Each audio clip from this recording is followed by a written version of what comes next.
चप बाहर लिगड़ो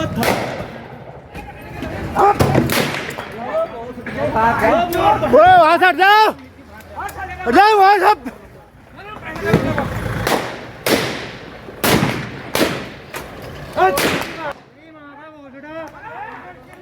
चलो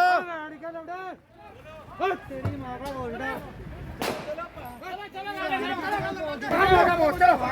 चलो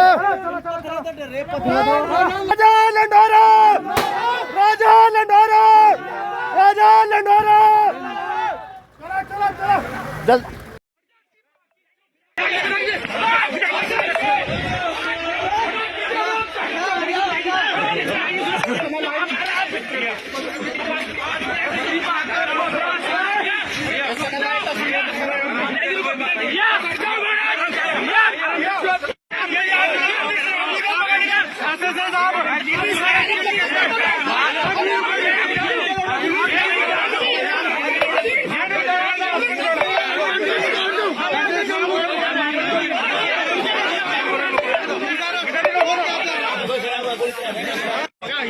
नुकसान हो जाएगा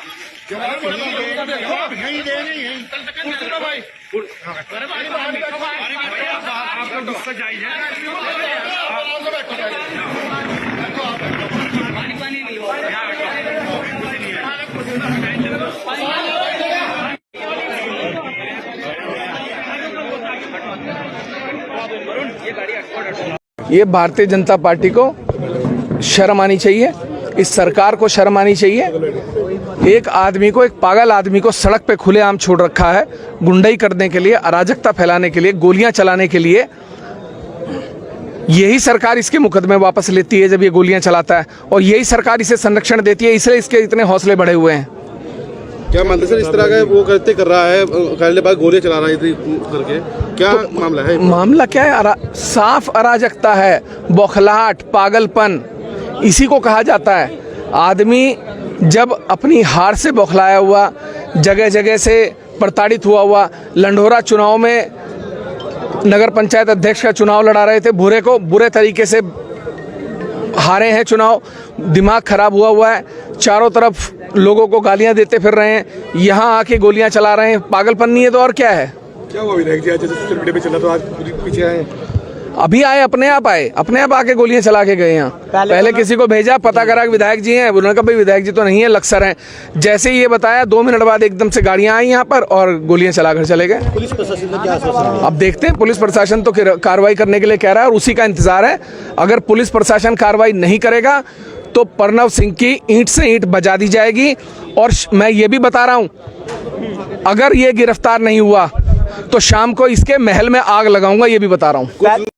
पिछले 3 साल से जब से विधायक मैं बना हूं और ये प्रणव सिंह चुनाव हारे हैं, तब से इनका मानसिक संतुलन बिगड़ चुका है। लगातार ये मेरी आलोचनाएं करते हैं, कभी मुझे कुछ कहते हैं, कभी कुछ कहते हैं, अपशब्दों से अपमान करने का प्रयास करते हैं। पर मैं सोचता हूं कि चलिए, राजनीति है, प्रतिद्वंदी कहीं ना कहीं आलोचना तो करता ही, लेकिन आज ये अपनी सारी मर्यादाएं पार कर गए। इन्होंने आज मेरी मां, मेरी बहन पर टिप्पणी की, मेरी माता जी के लिए उन शब्दों का उपयोग किया जो कोई भी सामाजिक व्यक्ति कितने भी विवाद के बाद, आम व्यक्ति भी लड़ाई में कभी दूसरे के प्रति नहीं करता। मैं इनके रुड़की आवास भी गया था और मैं कह रहा हूं, मैं गया था, पुलिस प्रशासन भी इसका संज्ञान ले, मैं इनके आवास पर गया था, ये मिले नहीं। मैं इनके लंढोरा आवास पर भी गया था, नहीं मिले। और अब ये जहां मिलेंगे मैं इनका इलाज करूंगा, क्योंकि जब बैल पागल हो जाता है तो उसका इलाज किया जाता है। तो इनका इलाज मैं अब करूंगा और मैं इनको बताऊंगा। मुझे पुलिस वाले कह रहे थे आप तहरीर दे दीजिए। क्यों दे दूं मैं तहरीर? किस लिए, किस बात की तहरीर? मेरे परिवार को, मेरी मां को नाजायज औरत बताया है, मुझे बंद कमरे में पैदा हुआ पिल्ला बताया है, तो मैं बताऊंगा ना इनको अब क्या होता है। इनकी गुंडाई निकालूंगा मैं इनको बताऊंगा कि विधायकी क्या होती है और पूर्व विधायकी क्या होती है, और मैं इनको इनकी हैसियत बताऊंगा, इनकी औकात बताऊंगा। ये जो अपने को बहुत राजा राजा राजा कह के फिरता है ना, अरे राजाओं जैसे कुछ तो गुण होने चाहिए तेरे में। बेशरम निर्लज नंगे आदमी राजा की बात करता है, एक आम आदमी जैसा व्यवहार तो सीख।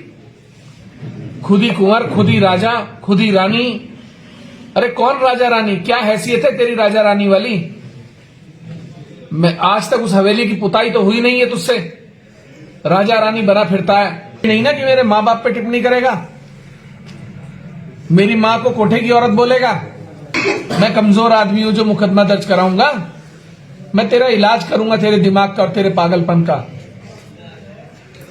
और जिस पार्टी पे तू कूदता फिरता है ना, मैं भी देखता हूं कौन सी पार्टी तुझे बचाती है। क्या नहीं हो गए, पागल हो गए। कमजोर होना एक अलग बात होती है, आप दिव्यांग हो जाते हैं, लेकिन ये पागल होना एक अलग चीज होती है। पागल को आप दिव्यांग नहीं कह सकते।